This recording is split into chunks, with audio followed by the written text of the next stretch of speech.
Welcome to Mac Football Forever. I'm Alex. That's Kaleb. We are done with the State of the MACtion series for the most part. We kind of wrapped up a couple weeks ago. We're now in March. It is March, which means spring practice. Spring practice is happening all across the Mid-American Conference.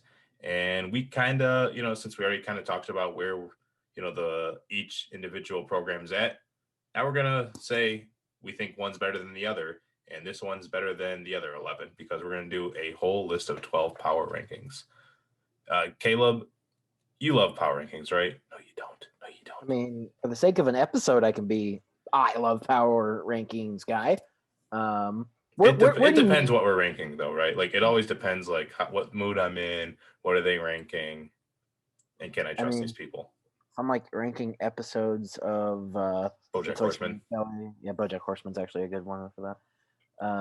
Ranking Nelly songs. I don't know if we're totally the best at it, but I think that we would have some good arguments at what should be at the top. The best moment or the best skit, and I think you should leave. Could probably do that. I have thoughts about the MAC, and Alex and I aren't on exactly the same page with some of these teams. I think we might actually spend too much in this time in Mac Football Forever episode saying how much we agree with each other. That needs to stop right here, right now. We need to argue about some stuff today. Absolutely. That's how progress gets done. We argue. Yes. I'm bringing the fire today, baby. Well, that's good. That's good because we need it. So, we're just going to do, 1 to 12. I thought, you'd be able to drink with me because I don't ever ask you to do that. And sometimes you just drink without me and I just let it slide.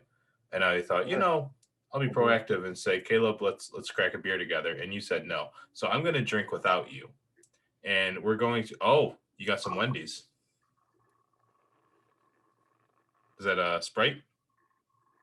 Is it a Sprite to wash down your jalapeno popper sandwich, the number 12? I mean, it is a Sprite.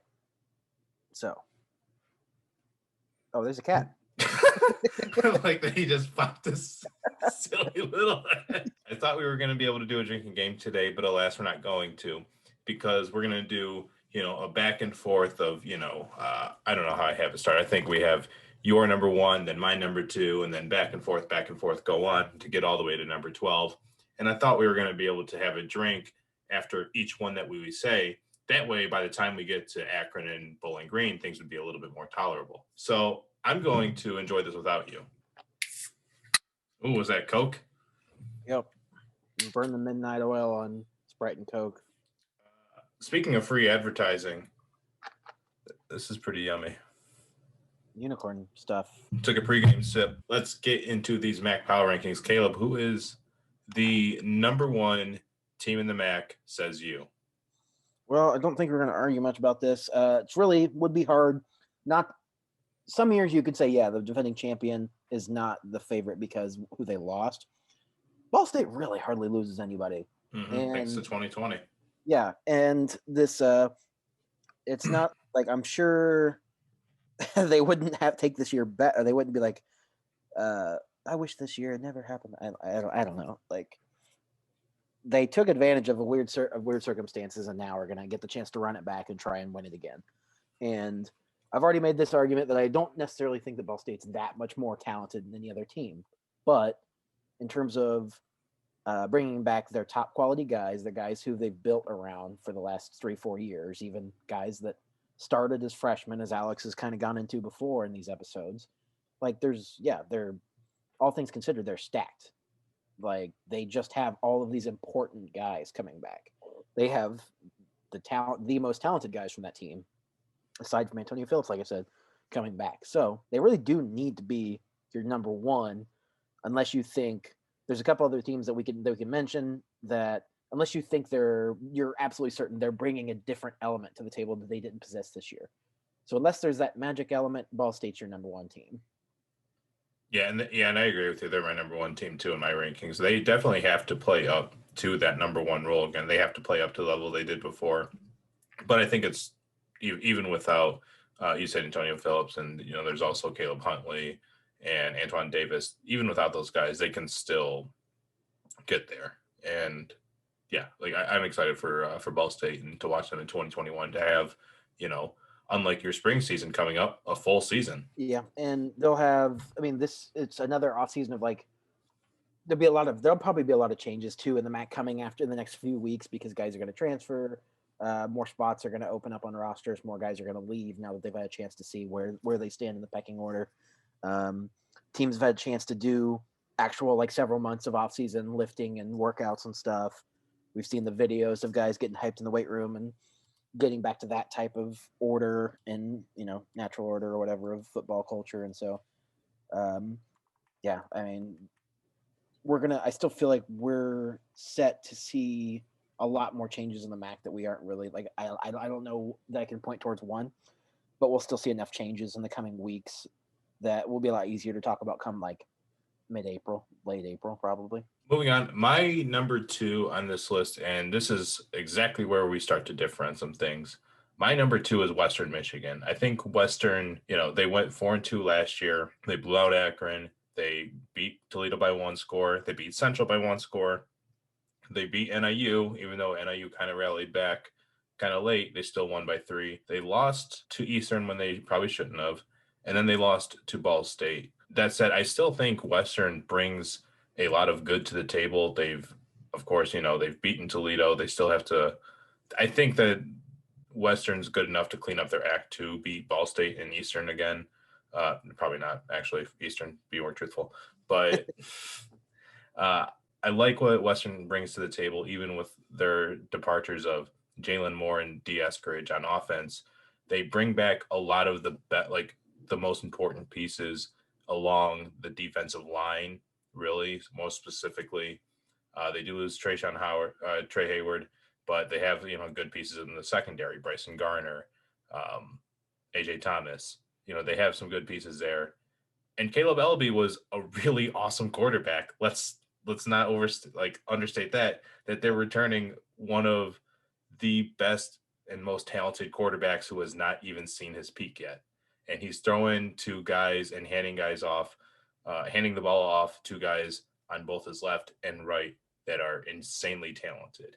And Western, sure, a lot of the games are a lot closer than they probably should have been, but they're good enough to get by on those slimmest of margins as long as they're putting up the big numbers.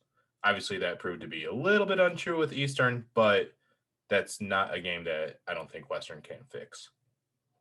Sure. And Western, I feel comfortable saying I think that they probably have more talent, like top end talent than anybody in the MAC, but they continue to fall short at the end of the year.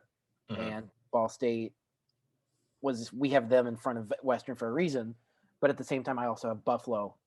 Getting in the next pick, I have Buffalo in front of Western when it comes to these power rankings. And even acknowledging that Buffalo loses some guys to the portal, loses a guy like Jarrett Patterson, it loses somebody like Antonio Nunn, Coyote Osika. You could be uncertain about what that means for Buffalo and whether they're going to come back at full strength. But I have a lot of faith in what Lance Leipold does and has done there, and has kind of set the standard that leads you to believe that they're just going to be in better place at this time. I mean, come next football season, I just think they're going to be in a better place than Western. Western's still capable of being a better team. I think Western at its peak in 2021, if it can reach like its full potential, would be better than Buffalo at its full potential. I believe that. I do think that in terms of power rankings go, Buffalo has shown me what it's got.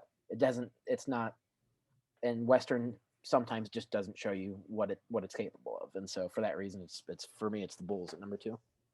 But before we move on, I think we should kind of point out, what's kind of important in our own separate power rankings. I didn't want to I kind of wanted to make them separate for a reason. Kaleb, when you do your power rankings, what's kind of important to you? Is it just like fed from whatever you saw last year or the year before and kind of how you feel about them in 2021? Or what's kind of your thought process, or what's weighted of importance when you look at these teams and kind of stack them against each one another?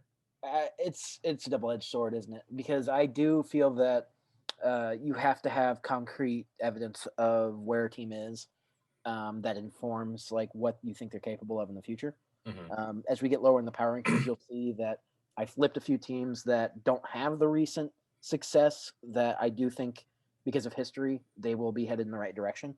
Um, but how far in the right direction that is kind of up in the air. So I like to rely on what my eyes have actually seen, what type of evidence I've actually seen. But I still got to leave room for history and what direction that's headed as well. Same, yeah. Yeah, and I think me personally, I really, really, really try to read into like what happened in the most recent history and like really like probably overread on the context clues of, what separates team A from team B or what have you.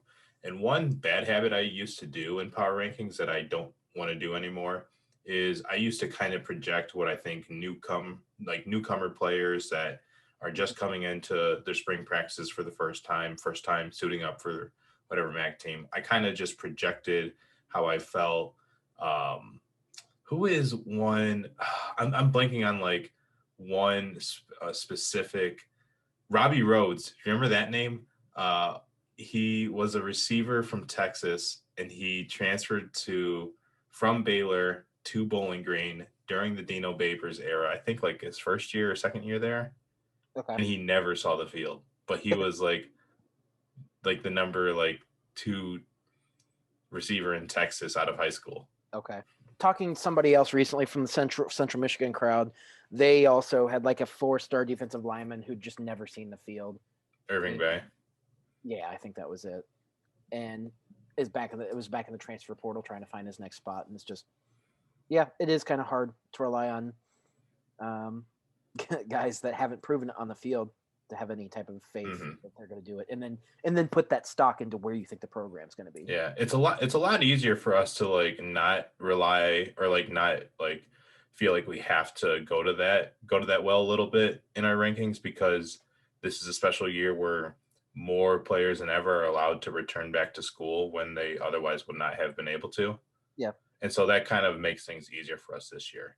But I did kind of want to point that out that like, you know, as much as we talk about, some of the players that we're kind of excited for coming in, we're not really considering that for this. Yeah. Topic for a future discussion is how many of these guys who are coming back for another year are picking up like another minor or major?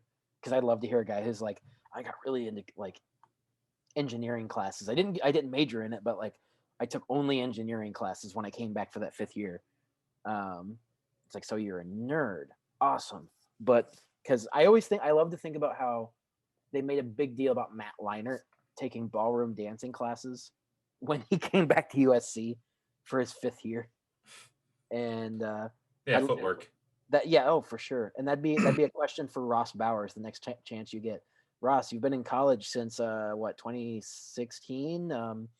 So what's your favorite class you took in your 5th or 6th year? Oh, Mac, I'm a dad. Oh, that's true. He is a papa now. Caleb, what is your number 3 team heading into 2021? Given what we just said, I didn't crap on Western and much, so you'd still get the sense that, yeah, I still am very much a fan of Western. I think that the defense is going to be better. I'm basing this on just a couple guys like Fayad staying healthy and them finding replacements at some of these spots. AJ Thomas should be back as well again.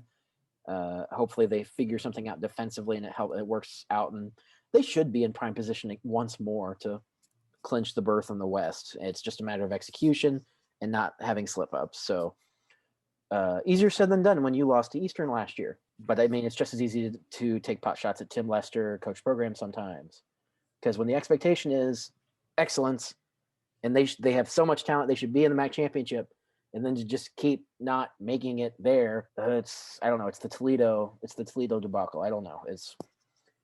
I'm very comfortable with Western at 3 and don't really have any issue. Like, didn't really have to think about it that hard. That I felt more strongly about Buffalo at 2.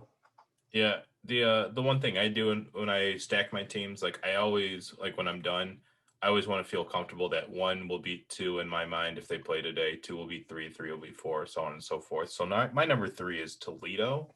Actually, Toledo certainly recruits to the level where it should always be, considered for being up there and being, most able to win the most games in the MAC. Yep. Even though that hasn't been the case with some of the coaching, I still think, a lot of the changes has been made for the better for Toledo. And I still think that, I just buy into the potential of Toledo right now for it. And I think that, the Western game was so close, had they not mentally farted at the end, not just like the end, but like 3 minutes to the end when they could have just, not scored so quickly to let Western have that last chance of that final drive that they did have, or the second to last, I should say, because they got the onside. Yeah. There's noticeable room for, hey, Toledo, you didn't have to screw up that badly. And Toledo is, I like some of the newcomers. I know I'm kind of contradicting myself, but, I still think that there's something to be said with, they're the most talented team and they had hardly any drop off and they're really only stockpiling up. Even if those newcomers don't see the field right now, even as a program, I think it just elevates the talent level in that locker room regardless. Yeah, and what I will say for Toledo is that they really do not lose much talent. And so that's just whatever. I'm saying the same thing. But I very much agree in that sense. What I don't agree about is that the talent that's there can't overcome an issue that persists year after year after year, unless that talent is next level. We're not even getting to where I think Toledo is yet. I think 3 is too high for Toledo. I think they're completely capable of being up there, and you could argue they are as talented as any team in the league. Some of the coaching done for that team on a good day is better than anybody else in the league. They're just so damn inconsistent, and it's infuriating. Yeah, I think that Toledo's defense is gonna help them win more games than we realize right now. I really like a lot of its defense, especially Deshaun Johnson. He's the one name I really want to point out. I mean, between Johnson, Terrence Taylor, and Jamal Hines, that's a good crew up there up front. Oh yeah, it's really good.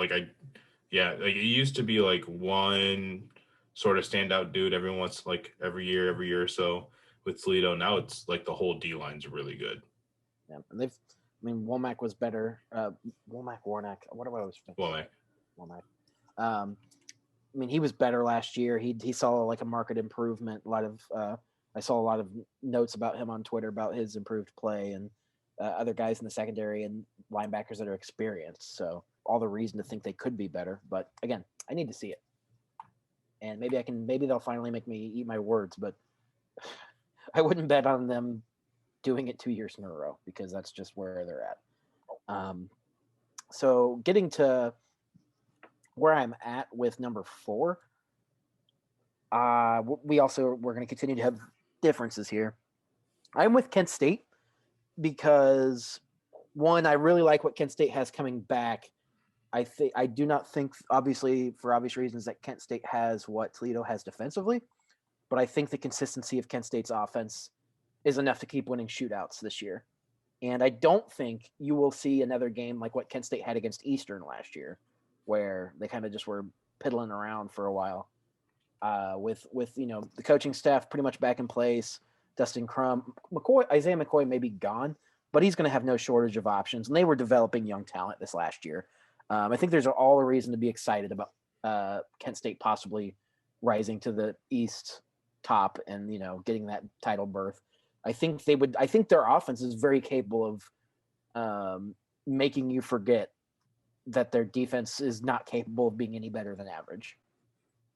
If Kent State is surrendering fewer than 30 points per game this year, oh boy, would that go a long way. So I'm gonna drink a second time actually because you were supposed to not lead with 4. It was supposed to be my turn. So thanks a lot. Alex, you can ask me to remember things. It's right there, man. It's spelled out right there in the list.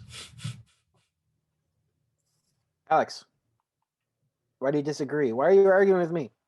Oh yeah. Number 4, you have Kent State. I don't get it, but I have Buffalo up there because they were in the MAC championship game very recently. Obviously, Lance Leipold took them to that stage twice over the last 3 years. This year, I wouldn't be surprised if he made it, 3 over the last 4.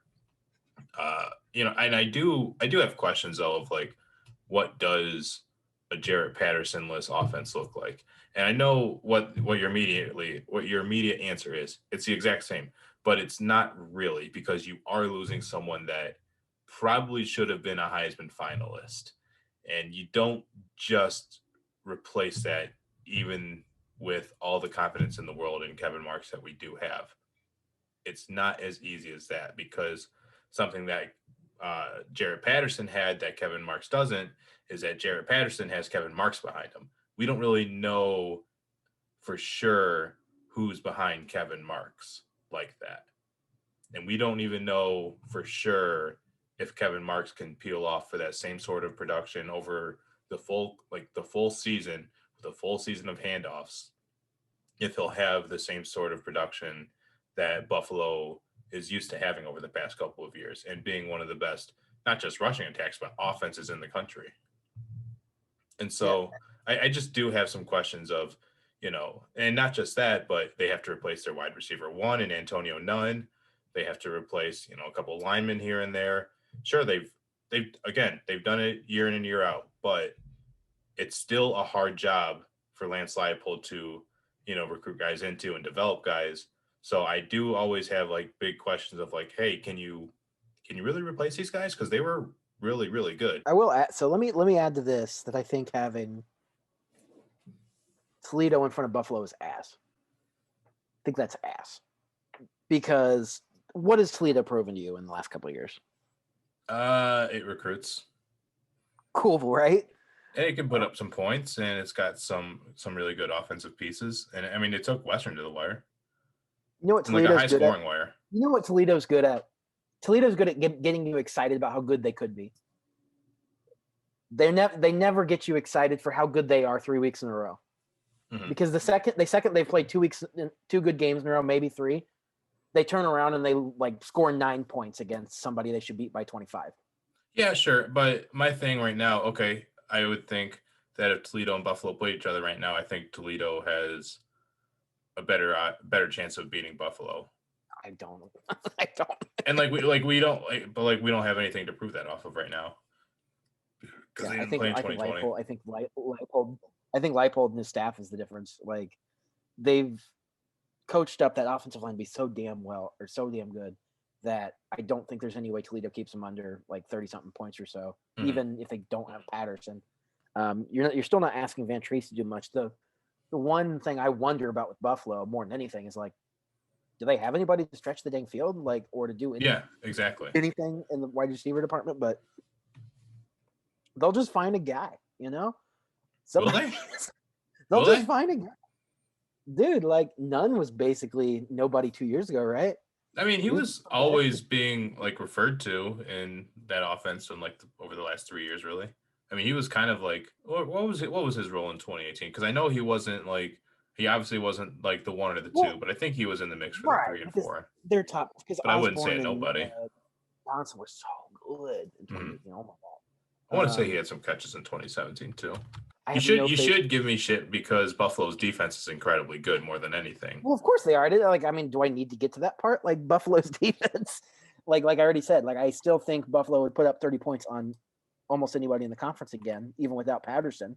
They're not going to be capable of scoring 45 any given on every day without somebody else coming at wide receiver that I'm unaware of, possibly. But if I'm expecting an outcoached Toledo team to score 12 points, does Buffalo need to score 40 to beat Toledo? No. I can sit here and crap on Toledo all day, and it's specifically because I want to see them be better. It's I want this for you. I want you to realize your potential. So it's I bag on them constantly, and it's for me, it's somewhat enjoyable to do so, because they're an easy target in that sense. But I'm also making fun of a team that's statistically been better than my school for years, and that's been better than your school for years. And they've set the bar high to an extent, and they've set the expectations high. But damn if they don't, they're just disappointing here all the time. Oh my god. Well, since you stole my lead for leading with the 4, I'm going to steal your lead for leading with the 5. My number 5 on this list, after Toledo after Buffalo, is Miami, the team that actually won the MAC championship in 2019 and had really no way of proving it in 2020. Yes, they lost to Buffalo, sure, but they only played 3 games. They won a MAC championship after a long buildup, and 75% of their schedule got depleted because of the national and local responses to the coronavirus pandemic. So it's really, really, really hard to just look at anything in 2020 and just like come away with huge takeaways unless they were disastrously bad or like insanely like eye-poppingly good in some sort of area that we weren't expecting before. It really generally looked and felt and smelt like the same team as before. The Buffalo game wasn't good, but they had some, just miscues and drop passes that I'm not going to say define those players or that game or this program. You know what I mean? Yeah. And there was a little bit of defensive drop off, but again, if we're talking about a team that could have played 12 games instead of 3, that's a team that, maybe had a bad defensive outing or 2, but fixed things up along the way. And with that said, Miami's still returning a good amount of its roster. It was already young when it won the MAC championship in the first place. The defense is more experienced than ever. Still has Ivan Pace, still has Ryan McWood, still has a lot of good players along the defensive line, secondary. I love Miami's defense. The offense, I still have the same questions as before. Hopefully the running backs can pick back up. I don't know if Jalen Bester is going to be 1 playing, 2 going to be as awesome as he was in 2019. Because if he is on the field and he does explode the way he did, Miami's going to be in just as good of a place as it was 2 years ago. It's not like we haven't visited the topic. It's just really hard to gauge what Miami did this year. And so I actually do agree. I have Miami in that same number 5 spot. And I did take note that at one point Alex was considering Miami higher, but I think we have our own like hangups about them. And I think it might even be more things that Miami can't control more than it is like actual faults in the team. Because if we'd seen Gabbert in 6 full games, we might be sitting here talking about like, oh, is Gabbert like top tier? Is he like 3rd or 4th best quarterback in the MAC? And, he's going to be 2 years removed from a MAC championship victory as a freshman, MAC freshman of the year, and working with a really, severely underrated guy in Sorensen, and hopefully some developed wide receiver talent. They could actually have a really good offense. They're capable of it. They may be my 3rd ranked East team, but I mean, there's really no reason they couldn't be the best. And they could be right back in that picture. They could be right back in the championship. It would not be a shock. And yeah, what hurts them the most is that there's not as much of a resume. And that sounds weird to say for a team that did win a championship 2 years ago, but the limited bits we saw was that defense struggling with a lot of the same pieces. Yeah. Kaleb, what was your number 6 team? So my number 6 team is the team I spent a good amount of time dogging on. That'd be the Toledo Rockets. Oh, I thought you were going to say NIU because they're dogs. Shut up, Alex. I don't think I need to say much more in Toledo's case.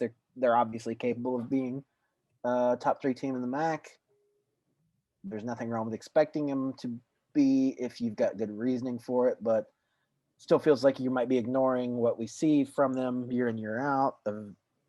Oh, I get it, but I don't want to sound like I always did with Ball State. So, trust me, I think I've gotten enough of my digs in on Toledo over the years. I'm good there. I think I'm good there. I'm not shy about pointing out how shitty Toledo is when it's really shitty, but it almost never is. Yeah, last year they were okay though. Yeah, they're like my. So last year, my perception of Toledo both changed and kind of like took like a switch, because I remember being like, okay, it's Toledo. This is a Ball State game. It's either Ball State's going to fall off the deep end and like they've done, or Toledo's going to lose a game they shouldn't. It was still a close game, and Toledo fell on its face. So. Yeah, but we already ranked them below Ball State, so whatever. Yeah, I mean, it's like I have no reason to expect them to even against I also mostly think the West is that much better than the East. Can I phrase it that way too? I mean, when haven't they been? Right. It's been a long time since the West has been better significantly. So it just makes sense. Yeah, let's move on from Toledo. My number 6 though is Central Michigan.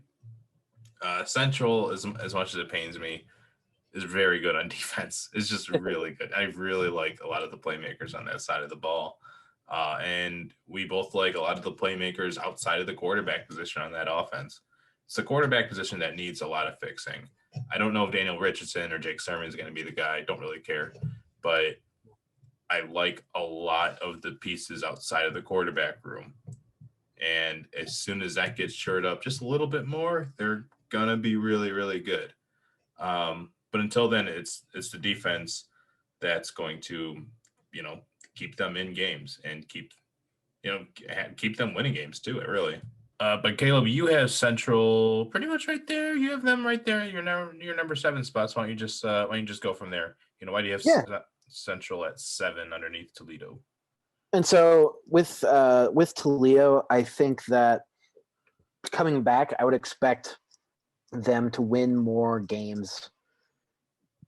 I don't even know. Like, I think Toledo's still in a better position to, go win like 5 or 6 games in conference play. I think Central definitely has the defense to rise toward the top of the West, but it did beat Toledo by 1 last year. I know. And I also need to point that out for myself, who has sure. And I think that, if Toledo's playing good football, they're going to be better than Central next year. And I don't know that Central raises its play that much, because I don't know that whether it's Sermon, whether it's Quentin Richardson, whoever the quarterback is, that they're going to be that much better offensively. And they weren't like bad, but just I don't think the ability for them to climb in the MAC is like super high. But at the same time, like, them only getting like a decent amount better is still enough for them to compete for the West. So none of these are really a knock on Central. And it's funny because I've sat here and knocked Toledo all day and then said, gosh, Toledo, get your shit together. And now here I am like saying Central's like right behind Central, but they're fine. Everything's good there. Play to your abilities, get better. Cool. Was just at the MAC championship game 2 years ago, more recently than Toledo. No big deal. Yeah. They know what it's like to be there. They know what it takes to get there. But I mean, Toledo does have a more recent MAC championship victory, so can't take that away from them. Yeah, my number 7 on here. I have Kent State now. You had them at, what you have them at 4 for you? I did. Yeah, Kent State. Like, I believe that. Okay, so they have a pretty good offense. Like, I like the way that they're built now that Sean Lewis has been able to kind of like recruit and develop guys the way that he wants his offense to be ran. He's got the fast offense with, good receivers with a lot of action, and he's got big, thick running backs behind them to, they're pretty hard to bring down. And of that offense, they do bring back Dustin Crum for his next senior year. They still have a loaded offensive line. They have a couple good receivers out there that were kind of newcomers in 2020 for the most part, but they do lose the big piece in Isaiah McCoy, right? And I don't think that, just because they're recruiting and developing guys, I don't know if they can instantly replace the kind of physical abilities that he brought to the table out there. Hopefully I'm wrong on that. And I know that they can, make up the yardage and production in other means, but I don't know how easily it's going to be then, just having one big deep ball go, 25, 30 yards downfield, just like that. And defensively, they're not there. They're not there. I do got to knock them some serious points there. But the thing with having Kent State down like farther than Miami, it's like we're projecting Miami's like to be, I don't know, like, has Miami done something to say like last year that they would be better? Or are we just like not punishing them because they had a short season? Because a lot of it is I am not punishing them for that. They are retaining a lot of those core pieces that were in Detroit just, in 2019. Yeah. And Kent State just hasn't had that full string of success that, a lot of us are kind of hoping for. Yeah, I still think Kent State, when it's because it's already demonstrated. It demonstrated last year what an unstoppable offense looks like, and because they've added pieces, that doesn't completely change things. Like I've already said, like I don't think that, and you've already said that we can't one new piece, one new transfer doesn't change like the entire makeup of the team unless in extremely crazy circumstance. Kent State's already in the place where they want to be offensively. All it really takes, I don't think there's any situation where even losing McCoy that they have any type of like big drop off. They might have a little drop off, but like a little drop off from one of the most efficient offenses in college football last year. If they even make like a noticeable improvement on the defensive end and then see some improvement on special teams, they have a chance to shoot right to the top. So having them down at 7th just seems like yeah, I don't know. I mean, I don't think you really get anything out of being the 4th best MAC team, though. Anyways, if you're the 4th best MAC team, you're still pretty bad at football in general. So I'm not like there's not like the 4 to 7 on this power ranking. It's not the biggest drop off in the world, I don't think. A lot of these teams could easily go from 7 to 2 at any point on our list. I think. Respect our shitty ass league. No, what are you talking? I don't care if the teams are good or bad. I'm not here to say that bad teams are good. That's never what I'm going to be here for. I'll never be here for it. When you think about it, like we're not here because our teams are good. No, and I've said that plenty of times. I'm not here to talk about how good the bad MAC teams are. It's just not. No, I'm here. I love how bad they are. I enjoy it.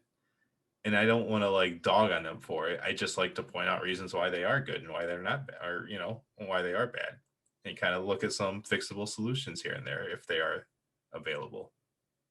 Well, but Kent State at 7, honestly, to me, it feels fine.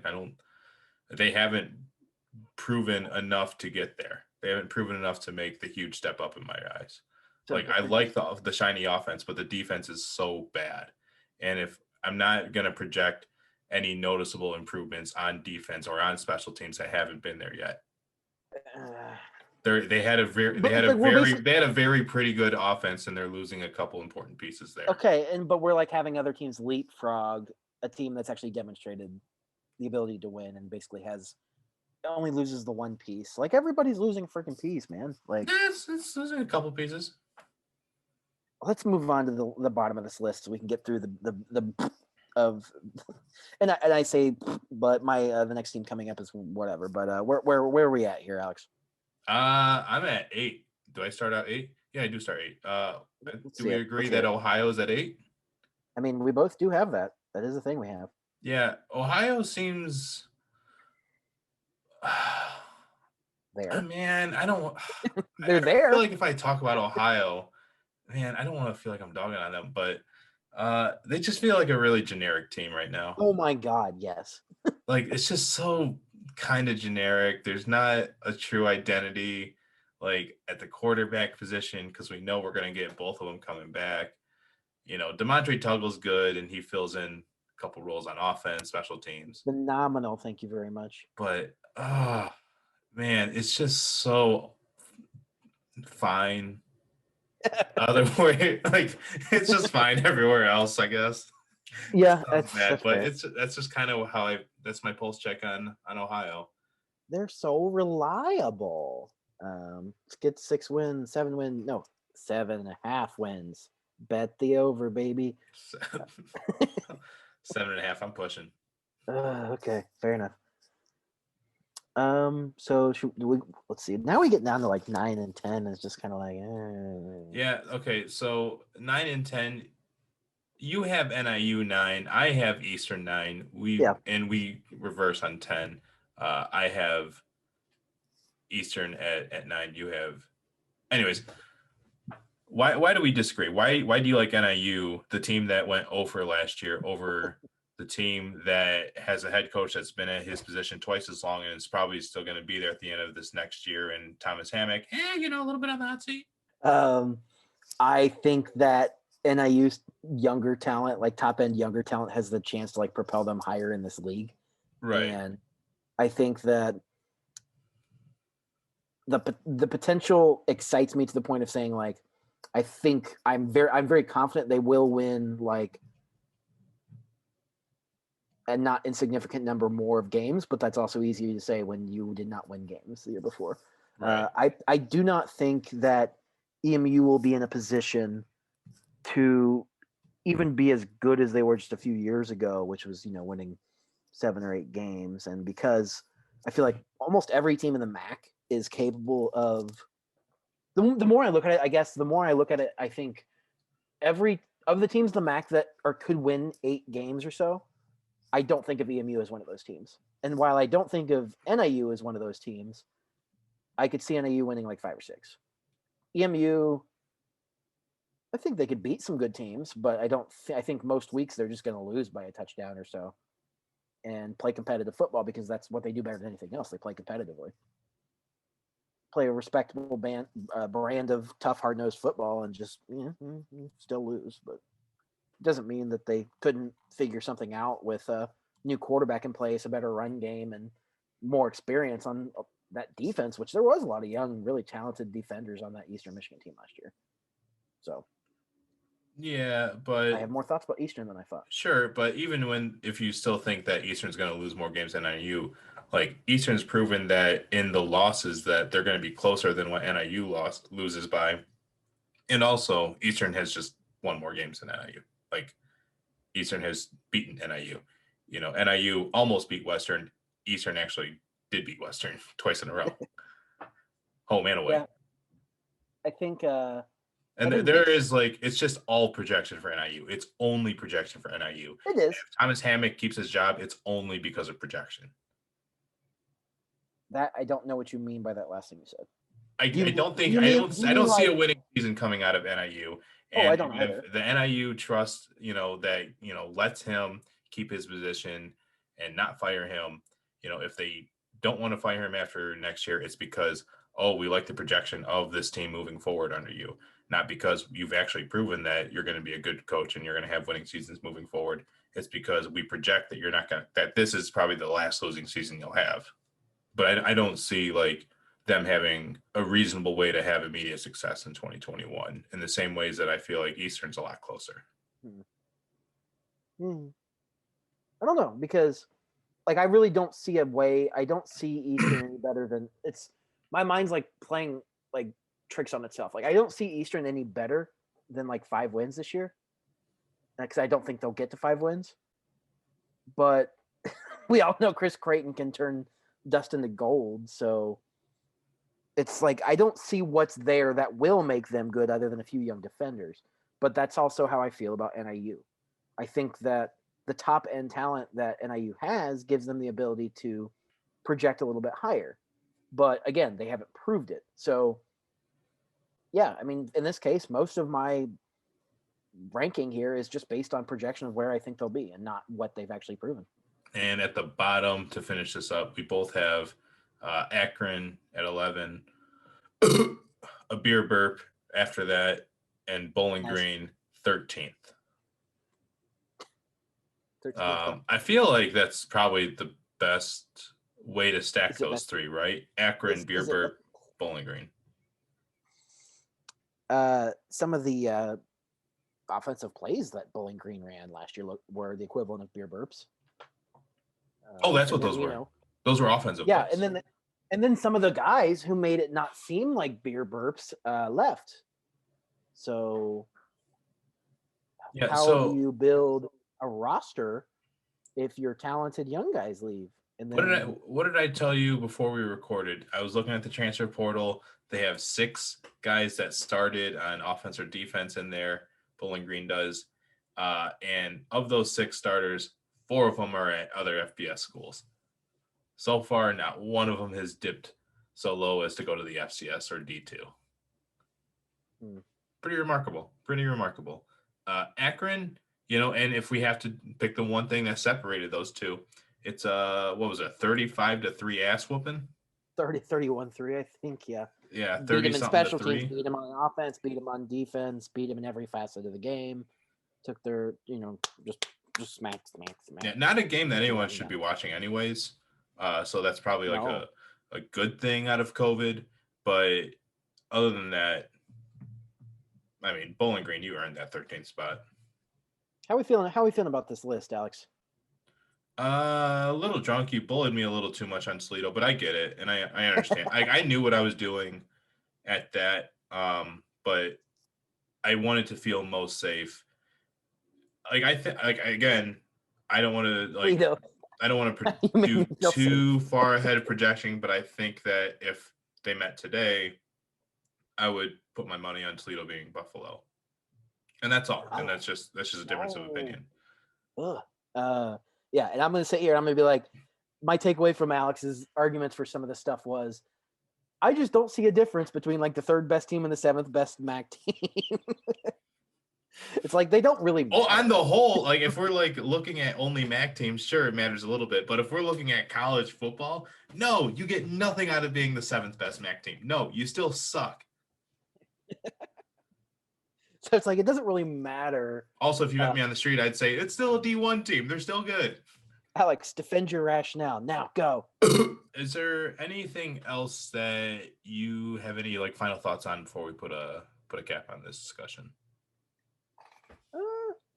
I've kind of thought a little bit, and this is, I've thought a little bit about like what spring football is going to continue to look like. They're cutting off, not necessarily cutting off media access, but there's not really in-person stuff in terms of on-site reporting. And I think there's going to be a lot more surprises heading into the 2021 football season because, you know, there's fewer beat reporters, there's fewer people covering these MAC teams now, less student media access, less, you know, everyday print journalism access.